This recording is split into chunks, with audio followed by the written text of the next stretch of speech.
الشباب اللي موجودين معانا الصغيرين هم اللي هيكونوا البسطه بتاعتهم، فبتبقى حاجه حلوه.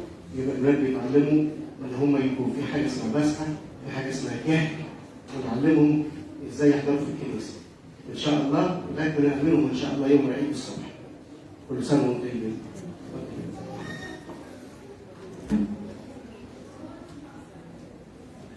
كل سنة وحضراتكم طيبين. أنا سعيد جدا طبعا أن أكون موجود معاكم، لأن أنا باخد بركتكم وباخد طبعا بركة كبيرة من حضرة الجليل مطرنا الأنبا أنطونيوس اللي بيصلي دايما لينا وبيشكركم وبيشكرنا.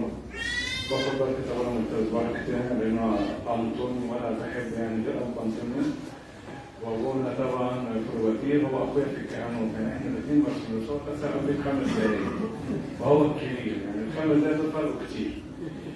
ربنا يديم كهنوتهم ويديم قوتهم ويعيشوا ويعمروا الحاجات الجميلة اللي دايما الواحد بيجي بيشوفها. النهارده يوم اللي هو الكنيسة ومحاسبة الكنيسة أو الكتاب المقدس عموما كان بيرتب حدث من 33 سنة، بس رتب مشاهد بقى الأحداث الأخيرة. الأحداث الأخيرة يوم بيومه عشان نعيش مع المسيح آلامه. هو اللي اجتاز لوحده الآلام دي، ولكن الكنيسة العروس لازم تمشي مع عريسها. فاحنا عايشين زي ما بنقول اليوم بيومه عشان نتذكر مدى حب الله لينا، مدى تحمله الآلام من أجلنا. حتى في ستات كده في الجمعة العظيمة تيجي لابسة اسود، هي عاوزة تعيش الجو، فاهمين الحتة ديت؟ فالكنيسة رتبت إن يكون كل سنة، كان زمان ما كانش مترتبة كده، كان بيبقى كل فترات طويلة. فالنهارده رتبت القراءات على حاجتين، اللي هي لعنة تينا وليها أسبابها ودخول المسيح الهيكل.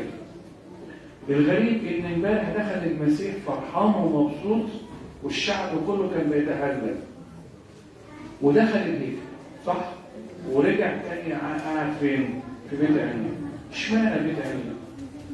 لأن المسيح ما لقاش مكان في أورشليم يبات فيه، مش عشان زحمة، عشان كثرة الخطية اللي كانت جوه قلب المدينة اللي المفروض تطلع على المدينة إيه؟ المقدسة. فيعيني يطلع بره يبات عند مين؟ عند أحبائه اللي هم مين؟ العازر ومرثا ومريم. شفتوا بقى المسيح يبات عند مين؟ المشهد ده يبات عند مين؟ عند أحبائه.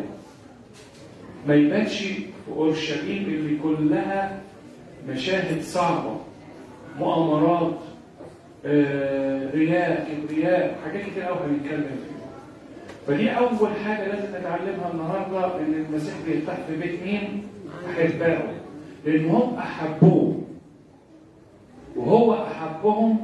ولسه في واحدة زي الله، هو المسيح بكى على عذر الدور اللي هو بيحبه بكاء إنساني بحت، إن هو بيحبه من كثرة حزنهم فبكى عليه. لما قام عمل ضجة كبيرة جدا في أورشليم، طبعا ده في عيد الفصح وكل الناس كانت جاية، فسمعت جامد جدا. فدخل المسيح في موقف رهيب، كلهم كانوا عشمانين إن هو هيبقى ملك أرض، ولكن المسيح هو ملك إيه؟ سماوي. العجيب بقى هو راجع بقى من بيت عنيا تاني يوم الاثنين، هيلاقي شجرة مورقة اللي هي شجرة التين، مش معادها إن هي تطلع ورق، ولا معادها إن هي تطلع ثمر، بس إن هي عشان طلعت ورق يقول لك المسيح جاع. الله، ده أنت يا رب قعدت 40 يوم ما بتاكلش، هيجي على يوم أكيد ماتوا مريم ومرثا أكلوه وفطروا الصبح. ماشي، تقول جعت، ولا مقصود بيها إيه الجوع ده؟ جوع إن الإنسان يرجع من خطيته للتوبة، ده اللي ربنا عاوزه. فأنا المنتظر إن يلاقي فيها إيه؟ ثمر، ما لقاهاش، لعنها عجيبة. هو المسيح من إمتى بيلعن؟ لا، المرة دي كان حاسم جدا. شجرة مورقة مفروض ثمر، مفيش ثمر تلعن. ده حال كل إنسان ربنا بيخبط على بابه مره واثنين وثلاثه وعشره، مش عاوز يقدم توبه، مصيره ايه؟ جهنم. فهو لما لعنها عشان يقول لك ان الموضوع مش هزار، انا بفتقرك، بعد كده فتحت جهنم، بفتح لك كتاب مقدس، وعندك تلفزيون كله فيه صلوات الكنيسه، عندك كنيسه الملك جنب بيتك، وفي الاخر برضه انت لسه مش عاوز تيجي. فكان لازم المسيح يكون ايه؟ حازما معاك. طبعا في قصه الثلاث اولاد الثلاث هنلاقي ان فعلا يبست. ايضا كانت رمز للامه اليهوديه اللي المفروض تكون في وسط البشريه هي نور ليهم. يعني المفروض ان اليهود بالنسبه للوثنيين هم المؤمنين بالله، وهم اللي عندهم الهيكل، وهم اللي عندهم الذبائح، ولكن كان منظر، كانت شجره ورق على الفاضي، مفيش ثمره. طب يا ربي انت عاوز توصل لي ايه من الجزء دوت؟ او ليه الكتاب المقدس ذكر الحته دي؟ عشان يقول لك خلي بالك، ربنا مش بيفرح ان انت داخل الكنيسه وخارج من الكنيسه، بس اللي في القلب في القلب. مش بتسامح. ماشي اخطيت في الخطايا، في ناس كتير قوي بتدخل الكنيسه مظاهر، بس اللي جوه في القلب، لدرجه ان احنا احيانا بنعمل مشكله كده بالذات في الخدام، ان جوه البيت حاجه وبره البيت حاجه، بيحصل انفصام في الشخصيه، والاسر نفسها اسرهم بيتصدموا. هو انت يا بابا بتروح وتطبطب على العيال وانا بتعاملني ناشف، انت بتعمل كذا مع الناس واحده بتعمل كذا. لدرجه ان احد الشخصيات بقصه معروفه، هذه الست كانت مريضه وجوزها خادم نشيط جدا في خدمه المرضى، فقالت له اقعد معايا طبقني، يعني اقعد معايا ساعدني كده، حط لي حاجه.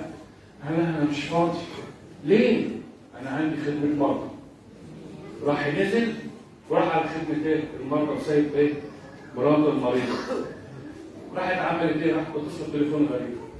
يا فلان ازيك عامل ايه؟ كويس؟ انا انسانه مريضه، ممكن تيجي تزورني؟ قال لها ومال انا ازورك؟ قال لها اديني العنوان. وبعدين اعطيته العنوان. لا انت تقريبا في البيت عندي. ما رضتش تقول له الشقه فين. قعد يدور بقى في البيت مين اللي عميان لغايه ما عرف ان هي مراته. شوفوا الشخصيه جوه حاجه وبره حاجه. بعيد عنكم بقى الناس اللي هي بعيده عن الكنيسه، بعيده عن الكنيسه. ده المسيح عطالك دمه وجسده مجانا. يعني انت يوم ما هتفكر تروح لرئيس الجمهوريه تاخد منه ايه؟ هيديك ايه؟ تخيلوا ملك الملوك ورب الارباب مدينا جسده ودمه، وجرس الكنيسه يرن ونكسل ننزل نروح الكنيسه. ده انا اعرف انسانه مريضه ربنا نفسها كانت قبل فراش الموت، كانت صدقوني كانت تعبانه جدا، ولما تقول لها اجيب لك انت استحاله، انا المسيح يجي لي انا اللي اروح له. يا ست انت تعبانه، انت عندك مرض القلب وكانسر وعندك تقول لها لغايه ووصلت لمرحله مش قادره. تلها معلش المسيح علمنا كده، انت تيجي كنيسه بصحتك، ولما تبقى مريضه ربنا علمنا كاباء لازم احنا اللي نروح للمريض. دي علاقه حب متبادله بين ربنا واولاده. واخيرا نوافق ان لازم نناولها في البيت. فشوفوا قد ايه الاشتياق.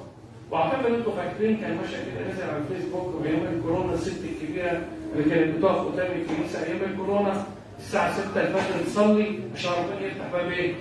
كنيسه. ولما فتحت الناس دخلت، ولما دخلت شويه عملت ايه؟ ريحت بقى.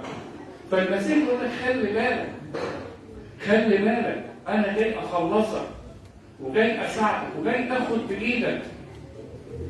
فالمفروض ان كان باقي ثمر ما لقاش ثمر. المشهد الثاني مرتبط برضه بالتينه. لما دخل الهيكل لقى مشهد عجيب. على فكره المسيح مش اول مره يدخل الهيكل ويمارس العباده اليهوديه تماما، يعني راح اكثر من مره الهيكل عبر ال3 سنين خدمته والكلام ده كله، ايام ما كان عنده 12 سنه. فاكرين القصه؟ لما كانت العذراء وكنيسه سوبرمنتال خدوه، هو راح. طب ليه يا رب عملت المشهد ده تاني؟ ان انت تطردهم. لان لازم المسيح يكون حازم.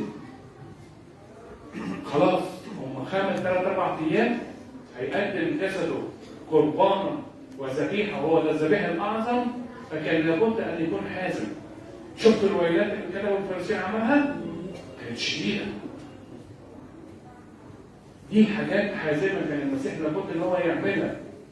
دخل لقى هم بيعملوا ايه بقى؟ بيبيعوا وبيعملوا. ده طلع ان رئيس الكهنه بيأجروا الأروقة، يعني انتوا عارفين بين العمود والعمود مسافات كده، كان الليل الحته دي بتاعت الخرفان، الحته دي بتاعت التبادل العملات ومش عارف ايه والكلام ده كله. وانتوا عارفين التجاره بيبقى فيها ايه؟ لوع في الكلام وي وي وي وي وكلام كذب وي ونصب، انتوا عارفين بقى القصه. فتخيلوا الناس الغريبه اللي جاي من اليونان واللي جاي من هنا واللي جاي من هنا جاي يشتري عشان يشتري بالخروف. ده كان يقال حاجه تذكر عن الكهنه اللي كانوا بيبيعوا. يبيع الخروف ويدخل على رئيس الكهنه يشوفوا يقولوا ايه؟ هو دفع فيه. فيروح ايه مشتريه ورايح بيه يقدمه. ده في مشكله، رجعه. هياخد كام؟ هياخد نفس الثمن ولا هينزلوا نص الثمن؟ هينزلوا الفلوس. ورجع يجيب له واحد تاني وكانوا بيستثمروا كده. عشان كده المسيح ما قبلش ان يحصل كده. طب ليه يا رب انت عملت كده؟ لان لازم انت بيقول لك نظف قلبك. ما هو الهيكل ده قلبك. لو سمحت نظفه. ما انا اسف مش هدخل على مكان انا اسف كله خطيه. لازم تساعد نفسك وجاهد عشان ادخل اساعدك واطلعك. وده المسيح. هل كل اليهود كانوا موافقين على الكهنه يعملوه؟ لا، بس ما عندوش الامكانيه ان هو ينظف. ما عندوش الامكانيه ان هو يتكلم. مين اللي يتكلم المره دي؟ المسيح نفسه. وراح عامل ايه؟ منظف وبالسياط. ايه يا رب احنا ما شفناش الشكل ده او المواقف دي. ده انت طيب وحنين. لا، لازم عشان يقومك من الخطيه لازم ننظف اللي جوه الاول عشان نبتدي على نضيف زي ما بيقولوا. عشان كده الكنيسه والمسيح عطانا سر التناول والاعتراف ليه؟ مش عشان انظف؟ ما يمدهولك مجانا. هل جيت مره الاب الكاهن وقال لك لا؟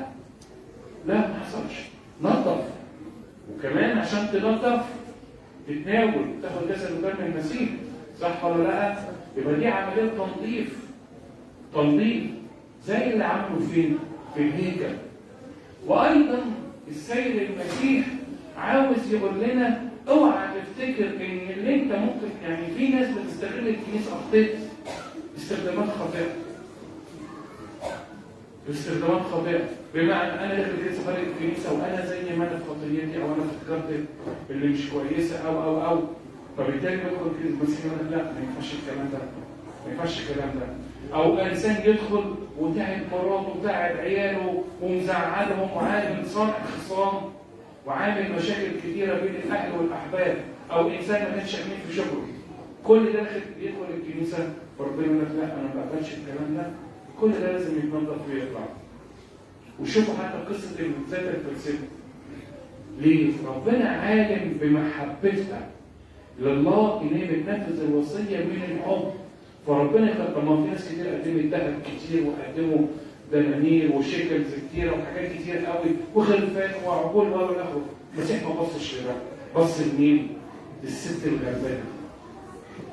الست الغلبانه ديت لما قدمت بحب ربنا قبل الحب دوت وخلى الكتاب المقدس يذكرها على مر السنين.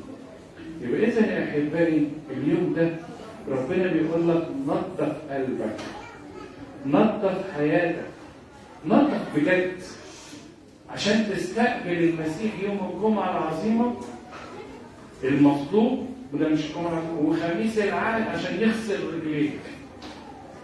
شوفوا قد ايه بقى ربنا بيبتدي معانا عشان نستقبل المسيح بقيامته. يدخل ينور قلبك، يفرحك، يديك. في ناس كتير تقول لي يا ابونا احنا عندنا مشاكل كتير في البيت. اقول له بتصلي؟ يقول لي لا. بتصوم؟ يقول لي لا. بتقدم بركه يقول لك لا، هو لازم يكون في كل الاتصال ده والزعل والحزن والكآبه والحاجات دي كلها، لان المسيح مش موجود. هل حد فيكم المسيح جوه بيته عنده المشاكل دي؟ ولا يحس كده ان هو طاير في السماء؟ ولو عنده مشكله رميها حملوه على ربنا، فربنا يشيله ويسنده ويقويه ويعزيه ويبارك له في كل ما تمتد ايديه. صح ولا لا؟ ده المسيح. يبقى النهارده يا جماعه المسيح بيقول لك نظف قلبك. خلي بالك انا جاي اخلصك وجاي اساعدك، بس القرار برضه في ايدك انت. القرار في ايدك انت. مع لو التينه طلعت ثمر ما كانش المسيح لعنها. وتاني يوم طبعا عارفين التبات هيعدي عليها اللي هو ايه؟ يفسد نشف. يا رب ده بكره ليه الكتاب المقدس ذكر دي؟ ليه ذكر المشهد ده؟ عشان يقول لك خلي بالك المسيح جاي يخلصك، جاي يطبطب عليك، جاي يسندك، جاي كل، بس خلي بالك هو حازم وعادل، وده اللي احنا بنطلبه من ربنا، الرحمه وايه تاني؟ والعدل. صح ولا لا؟ كلنا بنقول يا رب انت عادل، احكمني يا رب. صح ولا لا؟ ربنا عادل. دخل الهيكل معلش بقى ما اهتمش بقى باي حاجه، ولا كذبه ولا فارسين ولا رئيس كهنه ولا الشرطه اللي ماسكه تنظيم ولا. وشوفوا بقى الجميل فيه ان ما حدش قدر يقف قصاده. مع انه يعني انا اسف كان ممكن يعملوا اي حاجه. صح ولا لا؟ لا، ما هم عندهم برضه اعداء، لان هيبه المسيح وقوته خلتهم يرجعوا لورا.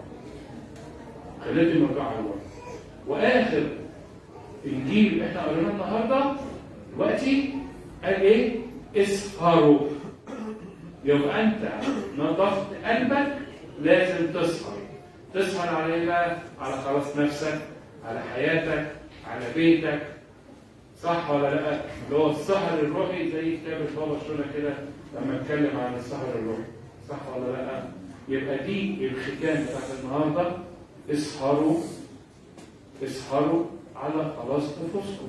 ربنا يحافظ عليكم ويبارك في حياتكم. ربنا يديم كهنوت ابونا متاز ويديم كهنوت ابونا بروبادير. ربنا يخليهم لينا ويصلوا عننا ويذكرونا بصلاتهم، وللمجد والكرامه عند السجود الان وكل اوقات كما ظهر الدور. بنشكر ابونا على السياحه بتاعت اسبوع الالام الجميله اللي بيدينا استعداد ان احنا كل واحد ينقي قلبه ويوصل لنقاوه القلب، وكلنا نكون فرحانين ان شاء الله يوم الجمعه ويوم الحد بقيامه السيد المسيح. الاخوه الشمامسه هيبقى في حصه مراجعه الساعه 9 عشان بكره في بيت لحم بيت سرونس.